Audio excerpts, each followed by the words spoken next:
성경에 교회라는 단어가 어디에 제일 처음 나오는가? 오늘 본문 마태복음 16장 18절입니다. 자, 마태복음 16장 18절 우리 같이 읽어보겠습니다. 또 내가 네게 이르노니 너는 베드로라. 내가 이 반석 위에 내 교회를 세우리니 음부의 권세가 이기지 못하리라.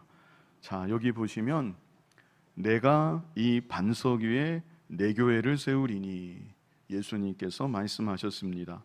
내가 이 반석 위에 내 교회를 세우리니, 교회를 세우시는 분은 예수님이십니다. 그리고 내 교회라고 말씀하셨는데 교회의 주인도 예수님이십니다. 그래서 오늘 주께서 세우시는 주님의 교회, 이런 제목으로 오전과 오후 두 번에 걸쳐서 말씀을 증거하려고 합니다. 예수님은 내가 내 교회를 세우리니 말씀하셨습니다. 그리고 그것만이 아니라 주께서 세우시는 주님의 교회가 어떤 모습인지 본문을 통하여서 우리에게 알게 하여 주셨습니다. 총 6가지로 정리해 볼 수 있겠는데요, 이 시간 먼저 2가지를 보고 오후 예배와 밤 예배 때 이어지는 4가지를 마저 보려고 합니다. 주께서 세우시는 주님의 교회, 첫 번째는 바른 신앙 고백입니다. 바른 신앙 고백. 자, 본문 13절 우리 같이 읽어보겠습니다. 예수께서 빌립보 가이사랴 지방에 이르러 제자들에게 물어 이르시되 사람들이 인자를 누구라 하느냐. 예수님께서 제자들과 함께 빌립보 가이사랴라는 곳에 가셨습니다. 그리고 제자들에게 물으셨습니다. 사람들이 인자를 누구라 하느냐. 인자는 사람의 아들이라는 뜻으로 예수님의 인성을 강조하는 표현입니다. 그런데 예수님께서 자기 자신을 인자라고 칭하시면서 사람들이 나에 대해서 누구라고 하느냐, 이렇게 제자들에게 물으신 것이죠. 자, 14절 같이 읽어보겠습니다. 이르되 더러는 세례 요한, 더러는 엘리야, 어떤 이는 에레미야나 선지자 중에 하나라 하나이다. 다 좋은 말들입니다. 실제 이 당시 대다수의 사람들이 예수님을 좋게 생각했습니다. 그래서 말하기를 더러는 세례 요한, 세례 요한은 이 시점에서 볼 때 얼마 전에 죽임당했었는데 죽임당했던 세례 요한이 다시 살아난 것 아닌가, 예수님을 바라보면서 그렇게 생각했던 사람들이 있었다는 것입니다. 또 더러는 엘리야, 엘리야는 구약시대 이스라엘이 영적으로 어두웠을 때 하나님 주신 능력으로 사역을 감당했던 선지자였습니다. 그 엘리야 선지자가 지금 다시 돌아온 것 아닌가, 예수님 보면서 그렇게 생각하는 사람도 있었다는 것이죠. 어떤 이는 에레미야나 선지자 중에 하나라 하나이다. 또 어떤 사람들은 에레미야나 아니면 구약의 선지자들 중 한 분이 다시 오신 것 아닌가, 이렇게 생각하기도 했다는 것입니다. 다 예수님에 대해서 좋게 생각하는 것이고 좋게 말하는 것입니다.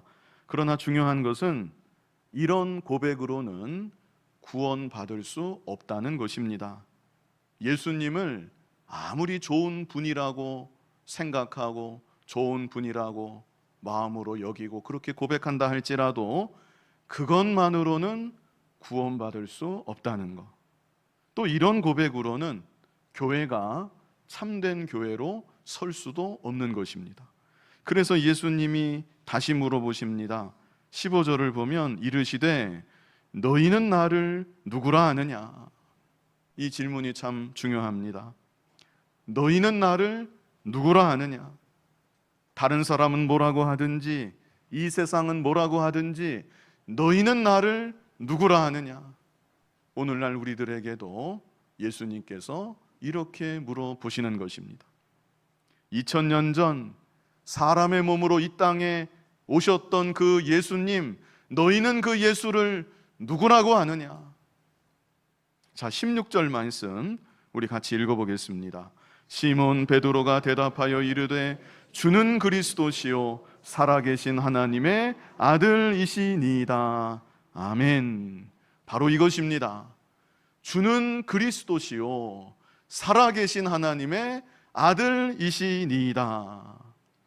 베드로의 이 고백을 들으시고 내가 이 반석 위에 내 교회를 세우리니 예수님께서 말씀하셨던 것입니다. 그렇다면 반석은 또 무엇인가? 반석. 내가 이 반석 위에 내 교회를 세우리니, 거기서 반석이 무엇인가? 베드로의 이름의 뜻이 반석입니다. 그래서 어떤 사람들은 반석은 베드로를 가리킨다 이렇게 이해합니다. 그러나 그것은 잘못된 이해입니다. 내가 이 반석 위에 할 때, 반석이라는 여기 단어가 여성 명사입니다. 베드로는 남자지요. 근데 반석은 여성 명사이다. 반석만이 아니라 반석 앞에 이가 있죠. 이 반석 위에, 이도 역시 여성 명사가 사용됩니다. 그래서 반석은 베드로를 가리킬 수가 없다. 게다가 베드로는 이제 오늘 오후 예배와 밤 예배 때 보시겠지만 이렇게 바른 믿음의 고백을 한 직후에 큰 실수를 저지르고 맙니다. 그것은 다름 아닌 장차 고난받으시고 죽게 되실 것을 예수님께서 친히 말씀해 주실 때 베드로가 그 말씀을 받아들이지 못합니다. 그러면서 하는 말이, 그런 일이 결코 주님에게 일어날 수가 없습니다. 이것은 예수님이 걸어가셔야만 되는 십자가의 길, 대속의 길을 가로막는 것이나 다름없는 일이었습니다. 그래서 예수님이 베드로를 향해 뭐라고 하시죠? 사탄아, 내 뒤로 물러가라. 너는 나를 넘어지게 하는 자로다. 예수님이 정말 유례 없이 너무나도 강한 말로 베드로를 책망하십니다. 베드로는 연약합니다. 그가 아무리 예수님의 수제자라 할지라도 그는 부족하고 연약한 한 인간에 지나지 않는 것입니다. 베드로가 하나님 은혜 가운데 진리에 굳게 서 있을 때에는 예수님이 칭찬하실 만한 바른 믿음의 고백을 하였지만 한순간 육신의 생각으로 기울어질 때에는 예수님의 길을 가로막는, 하나님 나라 구원 운동을 방해하는 사탄의 졸개와 같은 그런 역할을 하기도 하는 것입니다. 그런데 이런 베드로 위에 내 교회를 세운다? 이것은 말도 되지 않는 것입니다. 그렇다면 내가 이 반석 위에 내 교회를 세우리니, 반석이 무엇인가? 여기서 반석은 베드로의 신앙 고백을 의미하는 것입니다. 베드로의 신앙 고백, 주는 그리스도시요 살아계신 하나님의 아들이시니이다. 바로 이 고백 위에 주께서 주님의 몸된 교회를 세우신다는 것입니다. 우리 같이 따라해 보겠습니다. 이 고백이 참 중요한 고백인데요. 자, 주는 그리스도시요 살아계신 하나님의 아들이시니이다. 아멘. 우리말 성경에는 주는 이렇게 시작을 하지요. 그런데 원래는 당신입니다. 당신으로 되어 있습니다. 예수님을 당신이라고 칭하는 것이 우리 문화에는 맞지 않는 면이 있어서 주는 그리스도시요 이렇게 번역한 것이 아닌가 싶은데요. 정확히 말하자면 베드로는 예수님을 직접 바라보면서 당신은 그리스도이십니다. 당신은 살아계신 하나님의 아들이십니다. 이렇게 고백하였던 것입니다. 그래서 예수님에 대한 신앙 고백 두 가지입니다. 자, 먼저는 예수님은 그리스도이십니다. 이 고백입니다. 예수님은 누구시라고요? 그리스도이십니다. 이 고백이 너무나 중요한 고백입니다. 자, 그리스도는 히브리어로 메시아입니다. 그리스도는 헬라어입니다. 헬라어로는 그리스도, 히브리어로는 뭐라고요? 메시아. 이 시간에 잘 기억하시면 좋겠습니다. 이게 성경 공부입니다. 히브리어로는 메시아, 헬라어로는 그리스도. 뜻은 기름 부음 받은 자, 이런 뜻입니다. 메시아, 그리스도, 뜻은 뭐예요? 기름 부음 받은 자. 구약 시대 기름 부음 받아 세워졌던 직분이 세 가지입니다. 그 세 가지가 무엇인가? 선지자, 제사장, 왕입니다. 구약 시대 기름 부음 받아 세워졌던 직분 세 가지가 뭐라고요? 선지자, 제사장, 왕. 그런데 구약 시대 선지자, 제사장, 왕은 다 불완전했습니다. 선지자도 불완전했고, 구약에 수많은 선지자들이 있었지만 다 불완전했고, 수많은 제사장들이 있었지만 제사장들도 다 불완전했고, 왕들이 있었지만 왕들도 다 불완전했습니다. 그러나 예수님은 완전하신 선지자로, 완전하신 제사장으로, 완전하신 왕으로 우리에게 오셨습니다.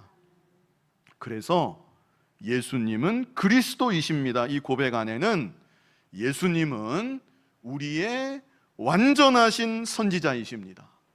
예수님은 우리의 완전하신 제사장이십니다. 예수님은 우리의 완전하신 왕이십니다. 이 세 가지 의미가 다 들어가 있는 것입니다. 이제 한 가지씩 제가 간단하게 설명을 드리겠습니다. 먼저는 선지자. 구약의 선지자들 많이 있었지요.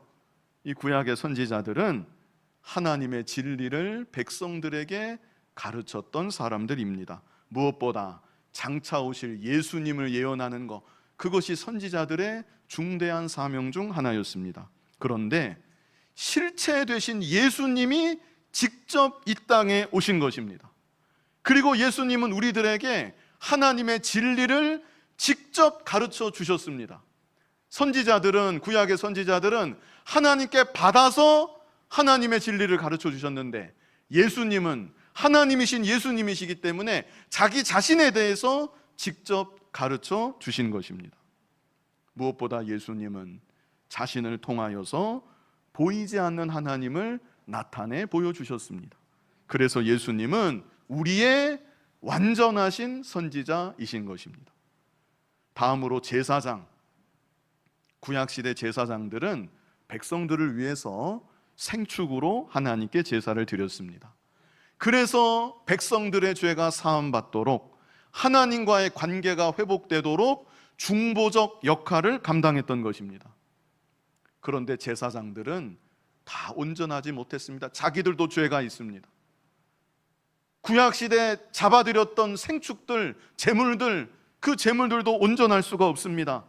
그러나 예수님은 이 땅에 사람의 몸으로 찾아와 주셨고, 자기의 죄 없는 몸을 십자가에 못 박아서 죄 없으신 자기의 몸을 속죄 제물로 하나님께 완전하신 속죄 제사를 드리신 것입니다.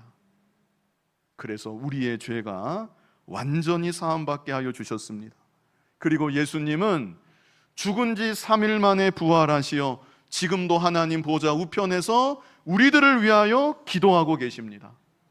우리와 하나님 사이를 중보하고 계신 것입니다. 그러므로 예수님은 우리의 완전하신 제사장이십니다. 마지막으로 왕이 남았죠. 왕. 구약시대 왕들은 나라를 다스리고 백성들을 다스렸습니다. 그러나 그 다스림은 온전할 수가 없습니다. 게다가 능력도 부족해서 백성들을 제대로 지키지도 보호하지도 못하였습니다. 그러나 예수님은 우리의 왕으로 우리들을 잘 다스려 주십니다. 능력이 무한하셔서 백성된 우리들을 지금도 지켜주고 계시고 세상 끝날까지 우리들을 보호하여 주십니다. 그뿐 아니라 예수님은 만왕의 왕이시고 온 우주 만물을 다스리고 계시고 교회를 다스리고 계시고 우리들 한 사람 한 사람을 다스리고 계십니다. 그러므로 예수님은 우리의 완전하신 왕이십니다. 이렇게 세 가지가 뭐예요? 예수님은 우리의 완전하신 선지자이시다, 완전하신 제사장이시다, 완전하신 왕이시다. 특별히 이스라엘 백성들은 구약시대로부터 장차 메시아가 오신다, 헬라어로 그리스도가 오신다, 완전하신 선지자, 완전하신 제사장, 완전하신 왕이 우리에게 찾아와 주신다, 이렇게 믿고 고대했습니다. 그런데 그토록 고대했던 메시아가 바로 당신이십니다. 베드로는 예수님을 바라보면서 이렇게 믿고 고백하였던 것입니다. 오늘날 우리들도 2000여 년 전 사람의 몸으로 찾아와 주신 예수님, 그 예수님은 우리에게 진리를 친히 가르쳐 주시고 하나님을 친히 나타내 보여주셨던 우리의 완전하신 선지자이십니다. 죄 없으신 그 몸에 우리의 죄를 다 짊어지시고 우리를 위한 속죄 제물로 죽어주시고 부활하사 지금도 우리를 위해 중보하고 계시는 우리의 완전하신 제사장이십니다.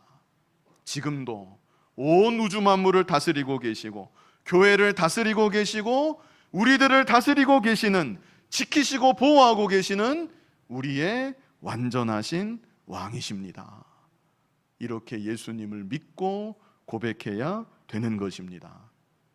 그리고 교회는 이 믿음과 고백 위에 세워져 나아가야 되는 것입니다.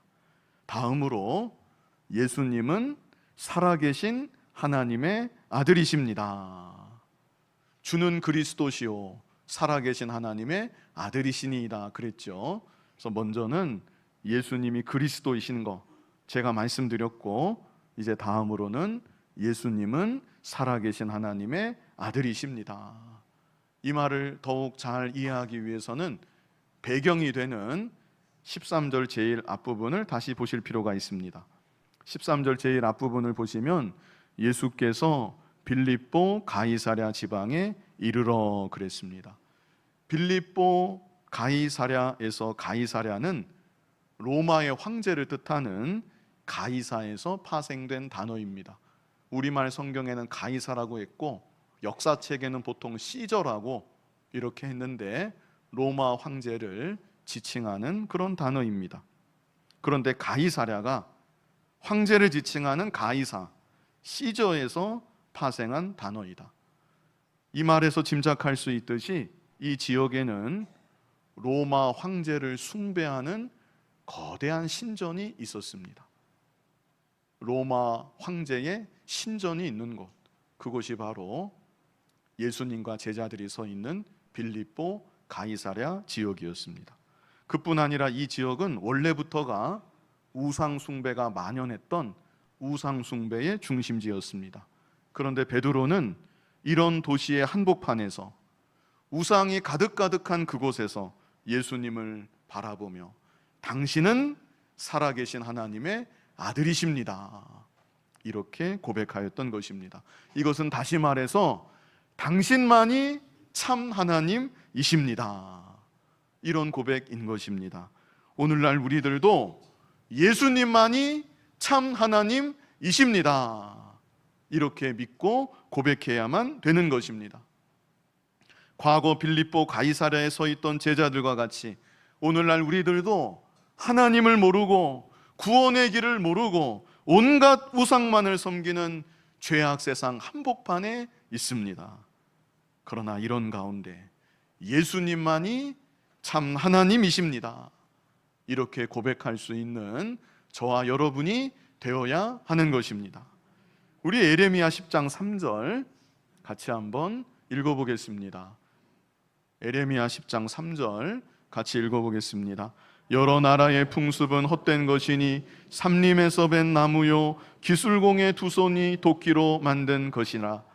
여러 나라의 풍습은 그랬는데요, 하나님 외에 다른 신을 섬기는 그런 풍습을 말하는 것입니다. 예수님 외에 다른 것을 믿는 풍습을 말하는 것입니다. 그런 풍습은 다 헛된 것이다, 이것을 우리에게 말씀하고 있는 것입니다.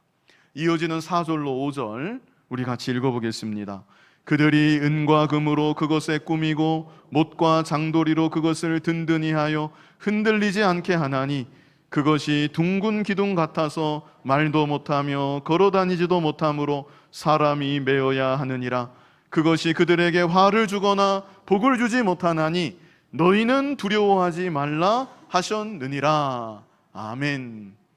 여기 마지막에 뭐라고 했습니까? 너희는 두려워하지 말라.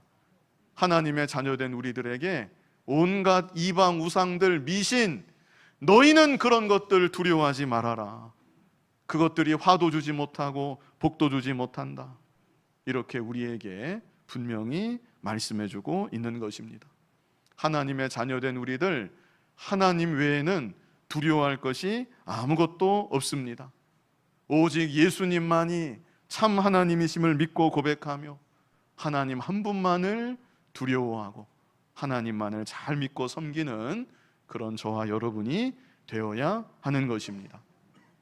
특별히 교회는 예수님이 그리스도이심을, 예수님이 참 하나님이심을 믿고 고백하는 공동체입니다. 더 간단하게 다르게 표현하면 예수님 중심입니다. 누구 중심이라고요? 예수님 중심. 예수님만이 우리의 선지자이십니다. 예수님만이 우리의 제사장이십니다. 예수님만이 우리의 왕이십니다. 그리고 예수님만이 참 하나님이십니다. 그래서 예수님 중심입니다. 우리가 개인적으로나 교회적으로나 이렇게 예수님 중심으로 예수님만을 믿고 예수님만을 높이고 나아갈 때 우리들 개개인이 그리고 우리 교회가 주께서 세우시는 주님의 교회로 더욱 견고히 서나갈 수 있게 되는 것입니다. 다음으로 주께서 세우시는 주님의 교회, 두 번째는 말씀 중심입니다. 말씀 중심. 첫 번째는 바른 신앙 고백이었고요, 이것은 예수님에 대한 신앙 고백으로 예수님 중심이다, 이렇게 간단히 기억할 수 있겠고요. 두 번째는 말씀 중심, 예수님 중심, 말씀 중심. 우리 본문 17절을 같이 읽어보겠습니다. 예수께서 대답하여 이르시되 바요나 시몬아 네가 복이 있도다. 이를 내게 알게 하니는 혈육이 아니요 하늘에 계신 내 아버지시니라. 아멘.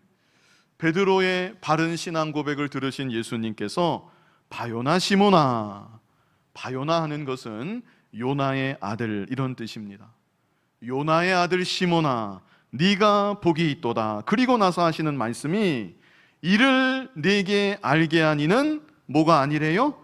혈육이 아니요. 다시 말해서 네 아버지 요나가 너에게 이걸 알게 한 것이 아니다. 예수님이 이것을 지적하시는 것입니다. 그러면서 하시는 말씀이 하늘에 계신 내 아버지시니라. 하늘에 계신 아버지께서, 성부께서 너에게 이 진리를 알게 하여 주셨다. 참 엄청난 말씀입니다. 오늘날 우리들도 마찬가지입니다. 예수님이 그리스도이심을, 예수님이 살아계신 하나님의 아들이심을 우리가 어떻게 알 수가 있는 것인가? 혈육으로는 알 수가 없습니다. 아버지가 믿는다고 아들도 믿는 것이 아닙니다. 내 지혜로는 더더욱 알 수가 없습니다. 성부께서 알게 해주셔야만 알게 된다. 그렇다면 성부 하나님께서 오늘날 우리들에게 무엇을 통하여 알게 하여 주시는 것인가? 말씀을 통해 알게 하여 주시는 것입니다. 기록된 말씀 신구약 66권을 통해서 우리에게 하나님께서 이제도 말씀하여 주시고 성령께서 그 말씀 가운데 역사하시고 감동하여 주실 때 진리가 깨달아지는 것이고 예수님이 믿어지는 것입니다. 그러므로 교회는 예수님 중심이 되어야 할 뿐 아니라 하나님 말씀을 귀히 여기고 말씀 중심으로 나아가야만 되는 것입니다. 우리 베드로전서 1장 23절 같이 한번 읽어보겠습니다. 너희가 거듭난 것은 썩어질 씨로 된 것이 아니요 썩지 아니할 씨로 된 것이니 살아있고 항상 있는 하나님의 말씀으로 되었느니라. 아멘. 너희가 거듭난 것은, 이렇게 말씀했고요. 그래서 우리가 거듭나는 것, 다시 말해서 구원받아 하나님의 자녀로 다시 태어나는 것, 그것은 23절 끝에 무엇으로 되었다고 하십니까? 하나님의 말씀으로 되었느니라. 씨앗이 땅에 떨어지면 그 씨앗은 썩어지고 그 위로 싹이 올라옵니다. 생명이 나오는 것입니다. 그런데 하나님의 말씀은 썩지 아니할시이다. 하나님의 말씀이 우리 마음밭에 심겨질 때 말씀으로 인하여 죽었던 우리의 영혼이 살아납니다. 그리고 내 안에 떨어진 하나님의 말씀은 사라지는 것이 아니라 내 안에 영원토록 살아 역사하는 생명의 말씀이 되는 것입니다. 중요한 것은 말씀으로 살아난다. 다른 방법이 없습니다. 오직 하나님의 말씀으로 우리의 죽었던 영혼이 살아난다. 그뿐 아닙니다. 요한복음 17장 17절 우리 같이 읽어보겠습니다. 그들을 진리로 거룩하게 하옵소서. 아버지의 말씀은 진리니이다. 말씀으로 거룩해진다. 살아나는 것도 말씀으로 살아나고, 살아난 자가 점점 거룩해지는 것, 점점 예수님을 닮아서 실제 하나님의 자녀답게 자라나는 것, 그것도 역시 말씀으로 된다. 부수적으로는 여러 가지가 조금씩 도움을 주는 것처럼 보여질 수도 있습니다. 어쩌면 사람의 눈에는 그런 부수적인 것들이 더 크게 여겨질 수도 있습니다. 그러나 실제로 살아나는 것, 그것은 말씀으로만 된다. 살아난 영혼이 거룩하게 되는 것, 그건 역시 근본은 말씀으로 되는 것이다. 이것을 성경이 우리에게 가르쳐주고 있는 것입니다. 그래서 베드로전서 2장 2절을 보면요, 여기 말씀하기를 우리 같이 읽어보겠습니다. 갓난아기들 같이 순전하고 신령한 젖을 사모하라. 이는 그로 말미암아 너희로 구원에 이르도록 자라게 하려 함이라. 아멘. 너희로 구원에 이르도록 자라게 하려 함이라. 갓난아기들 같이 순전하고 신령한 젖을 사모하라. 갓난아이가 젖을 얼마나 사모합니까? 하루에도 몇 번입니까? 정말 여러 번 뒤돌아서면 또다시 젖을 달라고 떼를 쓰고 울고 얼마나 보채는지 모릅니다. 갓난아기가 젖을 그렇게 사모하는 것처럼 하나님 자녀된 너희들은 그토록 말씀을 사모해야만 된다. 그런데 여기 자세히 보시면 순전하고 신령한 젖을 사모하라 그랬습니다. 순전한 하나님의 말씀, 섞이지 않는 말씀을 말합니다. 다른 것과 섞이지 않은 순전한 하나님의 말씀 그 자체를 사모해라. 또 신령한 말씀, 이것은 육신의 만족을 주는 것이 아니라 신령한 말씀, 그 말씀을 사모해라. 우리에게 권면하고 있는 것입니다. 순전하고 신령한 하나님의 말씀 얼마나 사모하십니까? 말씀을 사모하지 않는 심령은 병들어 있는 심령입니다. 순전한 하나님의 말씀, 신령한 하나님의 말씀이 중심되지 않은 교회도 병들어 있는 교회입니다. 우리 디모데전서 3장 15절 같이 한번 읽어보겠습니다. 만일 내가 지체하면 너로 하여금 하나님의 집에서 어떻게 행하여야 할지를 알게 하려 함이니 이 집은 살아계신 하나님의 교회요 진리의 기둥과 터니라. 아멘.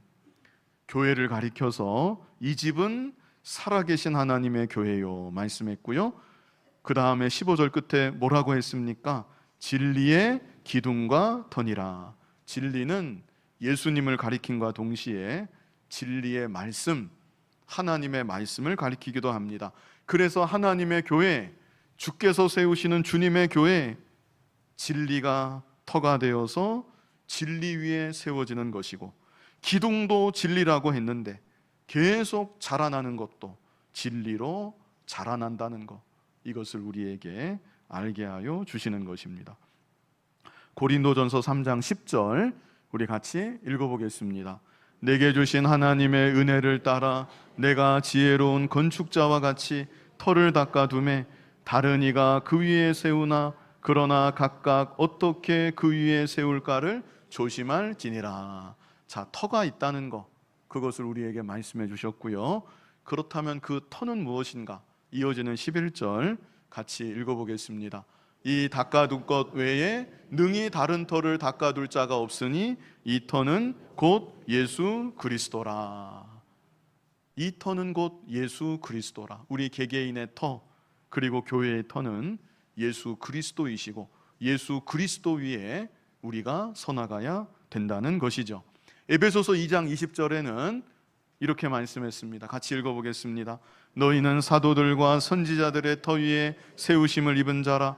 그리스도 예수께서 친히 모퉁이 돌이 되셨느니라. 사도들과 선지자들의 터. 자, 이것은 사도들과 선지자들이 증거한 진리의 말씀을 가리킵니다. 그래서 우리들의 터, 교회의 터는 또한 진리의 말씀인 것입니다. 성경 곳곳에 교회는 예수님 중심, 말씀 중심이다. 이렇게 우리에게 다시금 확인시켜주고 있는 것입니다. 예수님 중심, 말씀 중심, 이것이 바로 주께서 세우시는 주님의 교회 가장 중요한 본질이라는 것, 이 사실을 마음에 꼭 새겨두는 여러분이 다 되셨으면 좋겠습니다. 이제 본문으로 돌아와서 본문 18절을 우리 같이 한번 읽어보겠습니다. 또 내가 내게 이르노니 너는 베드로라. 내가 이 반석 위에 내 교회를 세우리니 음부의 권세가 이기지 못하리라. 내가 이 반석 위에 내 교회를 세우리니 음부의 권세가 이기지 못하리라. 음부의 권세는 사망의 권세, 그리고 이것은 마귀의 가장 강력한 권세를 말하는 것입니다. 그러나 주께서 세우시는 주님의 교회, 다시 말하면 예수님 중심, 말씀 중심으로 서나가는 교회, 마귀의 가장 강력한 권세도 이기지 못할 것이다. 이것을 우리들에게 예수님께서 약속하여 주신 것입니다. 본문 19절 우리 같이 읽어보겠습니다. 내가 천국 열쇠를 네게 주리니 네가 땅에서 무엇이든지 매면 하늘에서도 매일 것이요 네가 땅에서 무엇이든지 풀면 하늘에서도 풀리리라 하시고. 이것은 교회가 예수님 중심, 말씀 중심으로 나아갈 때 교회에서 매든지 풀든지 하늘에서도 메어지고 풀어진다. 이것도 역시 엄청난 말씀입니다. 직접적으로는 교회의 치리권을 여기 가르쳐주고 있는 것입니다. 교회에서 치리하고 교회에서 해벌하면 그것이 하늘에서도 인정이 된다. 그런데 사실 지상교회는 불완전합니다. 요새는 치리도 제대로 못할 뿐더러 이 치리하고 해벌한다고 해도 온전할 수가 없습니다. 지상교회는 불완전한데. 그런데 그럼에도 불구하고 이 말씀이 우리에게 가르쳐주는 것은 교회가 예수님 중심, 말씀 중심으로 나아갈 때 그 교회는 하나님께서 친히 다스리시는 하나님의 나라가 이루어지게 될 것이다. 이것을 우리에게 알게 하여 주시는 것입니다. 이 시간 주께서 세우시는 주님의 교회, 이런 제목으로 두 가지를 보았습니다. 사실 설교가 다 끝이 나려면 오후 예배 아니면 밤 예배까지 들으셔야 6가지가 다 나오는데요, 이 시간은 두 가지, 가장 본질적인 거 두 가지만 우리 같이 살펴보았습니다. 주께서 세우시는 주님의 교회, 첫 번째는 무엇입니까? 바른 신앙 고백, 예수님에 대한 신앙 고백인데요, 예수님은 그리스도이십니다. 예수님은 우리의 완전하신 선지자이시고 완전하신 제사장이시고 완전하신 왕이십니다. 그리고 또 예수님은 살아계신 하나님의 아들이십니다. 그래서 이것은 간단하게 예수님 중심이다. 이게 바로 교회의 본질입니다. 그래서 우리는 모일 때에도 예수님 중심으로 모여야 되고, 무슨 일을 계획하든지 무슨 일을 이루어 가든지 예수님을 중심에 모셔야만 되는 것입니다. 머리 대신 예수님, 그 예수님을 중심에 모시고 예수님을 받들고 예수님의 뜻만이 이루어져 나아가는 우리 교회가 앞으로도 되어져야 하는 것입니다. 두 번째는 무엇입니까? 말씀 중심, 기록된 말씀, 하나님의 말씀이 또한 교회의 중심이 되어야 하는 것입니다.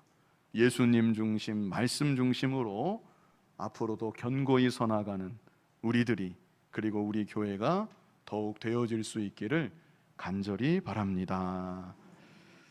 거룩하신 아버지 하나님, 주님의 몸된 교회를 친히 세워주시고 이제까지 예수님 중심, 말씀 중심으로 힘써 걸어오게 하신 것 감사합니다. 앞으로도 예수님 중심, 말씀 중심으로 교회의 교회된 모습을 온전히 지켜 나아가며 하나님 기뻐하시는 교회로 더욱 견고히 서나가는 우리 교회가 되게 하여 주시옵소서.